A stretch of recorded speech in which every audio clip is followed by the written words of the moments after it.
Bonjour frères et sœurs, bienvenue de retour dans notre étude de l'Ecclésiaste, où est-ce que Qoëlette cherchait à nous exhorter, encourager, mais surtout nous déranger, nous laisser un petit peu frustrés. Et comme je l'ai dit la dernière fois, il se promène un peu comme ça à travers le livre à partir de maintenant. On l'a vu, le chapitre 5 a commencé avec un bon rappel de pas juste pratiquer notre religion, mais d'être attentif pour bien servir Dieu.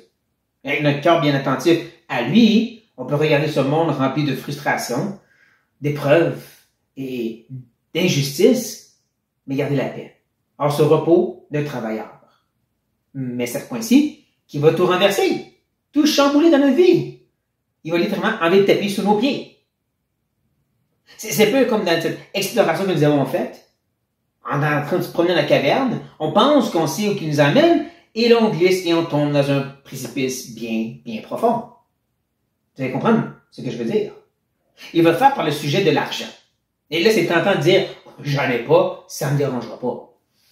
Faut pas faire ça. Faut pas faire ça pour deux raisons. Premièrement, si vous êtes dans l'Ouest, si vous habitez quelque part en Amérique du Nord ou en Europe, vous n'avez de l'argent. Peut-être pas autant que vous voulez, peut-être pas tout ce que vous voulez, mais vous êtes quand même capable de bien vivre. Mais plus que ça, c'est plus que juste l'argent. En réalité, c'est pas avoir une belle famille, une place où habiter, juste un bon travail. On a. Et donc, on peut être dérangé par qu'est-ce qu'il va nous présenter. Sur cette note, continuons cette discussion avec Qoëlette.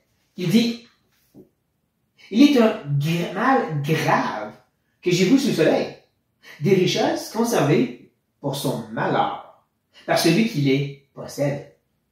Tout de suite, on voit que ça va être différent, ce cheminement. On a vu un peu de lumière et d'espérance. Là, il parle de mal grave. Il empile des synonymes négatifs. Mal et grave. Passez juste un, on les met deux ensemble.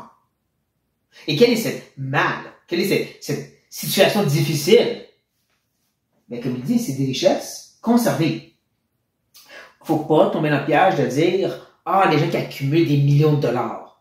Ou des gens qui font de ce monde un trésor. Pas nécessairement. Comment voir, c'est vraiment juste quelqu'un qui cherche à faire attention. On a des comptes où est-ce qu'on met l'argent de côté pour un coussin, pour des vacances. Un fonds de pension, des REER. C'est pas ce qui est mal en soi. Ou comme de s'acheter une belle maison. C'est pas ça qui est le danger. Mais il a cherché à faire ça, comme il ajoute, c'est pour son malheur finalement. C'est pour le malheur pour celui qui l'a fait ce travail. Mais jusqu'à là, c'est pas négatif. Et comme on va voir, c'est pas non plus par l'effort négatif. Depuis le début, il nous a montré qu'il y a des mauvaises inclinaisons, des mauvaises façons d'agir sous le soleil qui va t'amener que du vide, que du rével. Mais des bonnes façons aussi. Et là, il va tout changer le tout. Comme j'ai mentionné. Il va continuer à expliquer. Il va dire, ces richesses se perdent par quelques événements fâcheux. Il a engendré un fils. Il ne reste rien entre ses mains. On reconnaît certaines de ces expressions, d'avoir un fils, d'avoir un fils, ou entre ses mains. Parce qu'on l'a vu, c'est l'expression revenir avant. Il a mentionné que certains qui accumulent de l'argent, mais il n'y a personne à qui le donner. Il n'y a pas de proches, il n'y a pas d'amis. Mais lui, il y en a. OK? Donc, c'est pas ce problème. Après ça, il parle de entre ses mains. On a vu cette idée que tu peux entre les deux mains pleines, mais remplies de frustration, ou juste une pompe de main et le contentement. Le repos du travailleur, comme il a dit. Sauf que lui, il ne veut pas avoir ça. Encore, c'est pas seulement qu'est-ce qu'il a fait, c'est qu'il a eu un événement fâcheux. Et il n'y a rien en tête qui nous fait penser que c'est lui qui a fait une erreur. C'est juste quelque chose qui est arrivé. Ça nous ramène même à cette belle vérité. Parce qu'il a voulu nous faire sentir la frustration du monde. Il nous a dit qu'il y a certaines choses qui ne peuvent être courbées. Ou certaines choses courbées qui ne peuvent pas être décourbées, en tout cas. L'idée étant, il y a des choses qu'on ne peut rien changer. Et donner un exemple, la mort. Peu importe les avancements de la science, on ne peut pas empêcher la mort. Là, il y en a un autre. Cette personne semble faire tout comme il faut. Il cherche pas seulement à trop ramasser ses mains. Et il a des gens à qui partager aussi. Mais quand il fait tout comme il faut, il suit toutes les règles de la sagesse, à cause d'un événement fâcheux, à cause de quelque chose qu'il ne peut pas contrôler, tout devient un mal grave. Tout semble tourner contre lui. C'est là qu'on dit, voyons non, ça marche pas, ça. Il agit comme il faut. C'est pas supposé mal tourner pour lui. Exactement. C'est ça que Kohelet veut faire.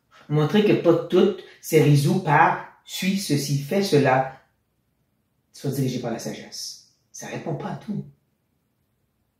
Il va aller encore plus loin, amener à la conclusion, si vous voulez, de ce qui arrive à cette personne, en disant, comme il est sorti du ventre de sa mère, il s'en retourne nu, ainsi qu'il était venu.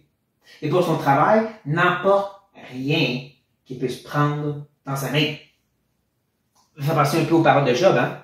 Nu, je suis venu dans ce monde et nu, je vais quitter, quand il a tout perdu. C'est un peu ça la circonstance. Et c'est là qu'on comprend qu'il est en train de pointer vers la fin, comme je dis, qui est la mort. Il arrive à ce moment de la mort et même tous ses efforts.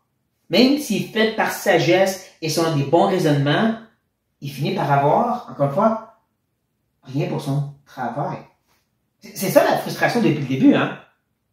Kohelet qui essaie de nous montrer que dans ce monde, il y a plein de hevel, de choses insaisissables, puis qu'on est à la recherche d'avoir ce gain, de capturer quelque chose. Et là, il nous a montré des trucs pour que ça puisse marcher. Mais cette personne qui a fait tout ça, à cause de cet événement fâcheux, finalement, il arrive à la fin de sa vie, puis c'était tout pour rien. J'ai rien pour toi, mon fils, je suis désolé.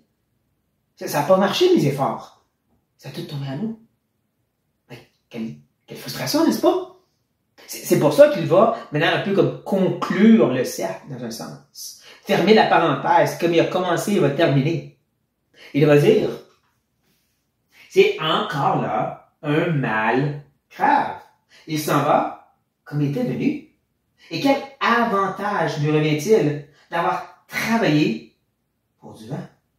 Même expression, encore répétée devant nous. Comme je l'ai commencé, j'ai essayé de vous le prouver et maintenant je vous le démontre, c'est un mal grave. Tous ces efforts bien faits pour partager aux autres, cherchant pas à en avoir trop, juste assez, il finit quand même par avoir aucun avantage. Hein, il n'y a pas ce palpable. Pourtant, il suivait les règles. C'est quoi le problème? Comment est-ce que tout son travail lui donne rien quand tu nous as dit, Kohelet, que ça va venir pour ceux qui font ça comme il faut, en ligne avec Dieu? Il arrive à la fin, puis il a pogné du vent comme n'importe quel autre insensé. Non, ça marche pas, ce Kohelet. Et il va finir. C'est qu'il va ajouter une coche de plus, juste pour nous frustrer davantage et dire ceci. De plus, toute sa vie, il mange dans les ténèbres. Il a beaucoup de chagrin, de maux et d'irritation. En plus de ça, et là on voit qu'il va accumuler encore les synonymes. Hein, mal grave, maintenant il y en empile pas à peu près. Il mange dans les ténèbres. Il y a beaucoup de chagrin, des maux, des irritations. C'est pas d'essayer de se concentrer sur c'est quoi toutes ces mauvaises choses, c'est de voir comment il empile. Je reprends l'image de tantôt, te tomber dans le précipice et là des grosses roches tombent sur toi. Parce que cette personne qui a fait les choses comme il faut, à la fin de la vie, c'est comme si c'était tout pour rien, au point même que sa vie était qu'une frustration. Ça se peut pas. Comment c'est possible? Il agit par sagesse. Puis pourtant, parce qu'il finit en n'ayant rien entre ses mains, c'est comme si tout ça, c'était que du chagrin, la souffrance et la misère. C'est maintenant attaquer notre compréhension de la foi ici, en Amérique du Nord. La foi moderne, si vous voulez. Ou est-ce que oui, il peut y avoir des difficultés, mais les choses se règlent, n'est-ce pas? Nulle part, Dieu nous promet ça. Des fois, il y a ces événements, hein, les épreuves, les difficultés, qui ne se règlent pas. Pensez, comme je dis, pas juste à l'argent, mais quelqu'un qui cherche à avoir une famille, qui aime le Seigneur, t'élèves tes enfants dans les voies du Seigneur, mais devenant adulte, il abandonne tout ça. Même tombe dans la drogue, certains finissent par mourir. Voyons donc. Comment? Pourquoi? Tu travailles à ton couple pendant des décennies, Et ensuite, ta femme, ton mari, décide, non, je suis plus capable, je m'en vais. Mais tu fais le counseling, tu fais tout ce qui est nécessaire, mais ça finit quand même en divorce. OK, mais le Seigneur va me trouver une autre personne, hein? Notre femme, un autre mari. Parce que c'est eux qui m'ont quitté. Puis non, tu finis par mourir seul. C'est comme si tout ça, c'était rien. Comme je dis, ça laisse un mauvais goût dans la bouche, n'est-ce pas? Ça le laisse un peu frustré, mais voyons, je suivais le chemin comme il faut, je t'ai suivi dans l'exploration, puis là, je tombe en bas d'un trou, puis tu me pitches des roches dessus. Exactement. À chaque fois que Colin va nous faire avancer avec un peu d'espérance, il va ensuite nous écraser, nous rappeler, la vie sur la terre, c'est Hevel. C'est insaisissable. Même pour les croyants. Même pour les gens qui vivent dans la sagesse. Même si tu penses tout comprendre. Il y a de ceux, croyants, qui vont avoir que des épreuves et mourir. Tu ne vas pas guérir. Tu ne vas pas te défaire de ta dépression. Tu vas mourir ayant combattu ça toute ta vie. C'est vraiment pas du triomphalisme qu'on entend de nos jours. Pourtant, c'est la parole de Dieu. C'est le message qu'on a besoin d'entendre, chers frères et sœurs. C'est la réalité. Sur cette terre, il va y avoir des épreuves. Le réconfort est après. Bien sûr, Coël ne va pas là précisément. C'est pas le but de son livre, mais n'empêche, nous, on peut. C'est un bon rappel à quel point qu'on ne peut pas trop se concentrer sur tout va être réglé ici et plus sur qu'est-ce qui nous attend après. Que ceci parle nos cœurs, chers frères et sœurs. Sur cette note, soyez bénis.